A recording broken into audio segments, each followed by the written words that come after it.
not being responsible with our own resources. The winners are relatively small in number and the losers are many.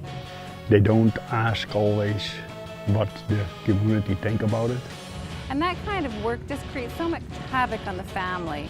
Or they have to travel large distances, maybe they're flying up to Fort McMurray. Le lien qui est intéressant entre Fort McMurray et Sept-Îles, il est quand même assez facile à faire. On a quand même de l'éducation à faire, à apprendre de ce qui s'est passé à Fort McMurray.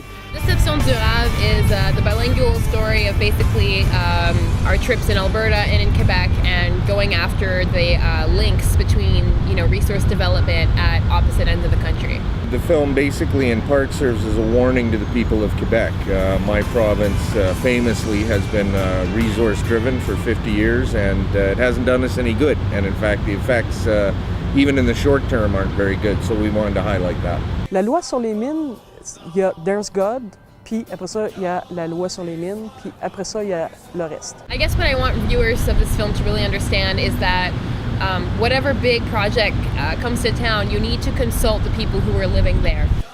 De rajouter encore une mine, je veux dire, c'est impensable. Often what happens is they come in, a project is already kind of decided on before the public even hears about it, and that's just not okay. It needs to be done with the consent of a population. I really think each citizen should have the right to speak up on whether or not they want these types of projects to be in their communities.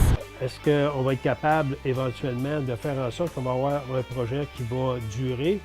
On verra dans le temps au niveau économique, mais ce sont surtout des promesses de richesse qui vont être très momentanées dans le temps et qu'à long terme, il va y avoir plutôt un appauvrissement. Well, I think it's counterintuitive to a lot of people that large-scale resource extraction can cause massive poverty, can destroy your economy. That's certainly that's not what's presented through the mainstream media. So I think it does come as a surprise to most people to learn that there is a lot of direct negative economic impact of large-scale resource extraction, and the benefits really are very few. Le plan d'art, c'est une initiative des industries, sauf que le gouvernement n'a pas suivi après ça. Ils ont oublié justement d'avoir un plan.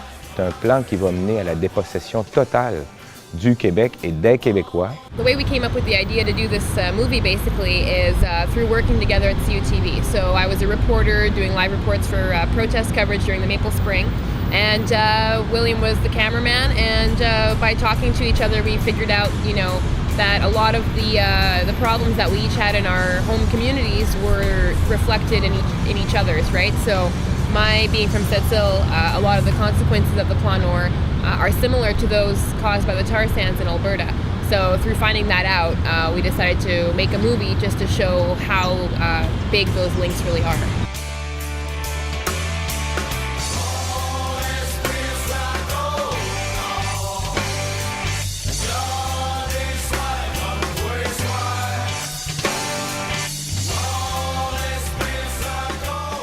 Go from making movies at CUTV to making a full-length feature for the first time and being accepted in a film fest that is, world-renowned. I mean, yeah, that definitely was a big surprise for us. I think places like CUTV are very important as places for people to learn the skills needed to give them a voice. Join CUTV, you can come to fancy parties too.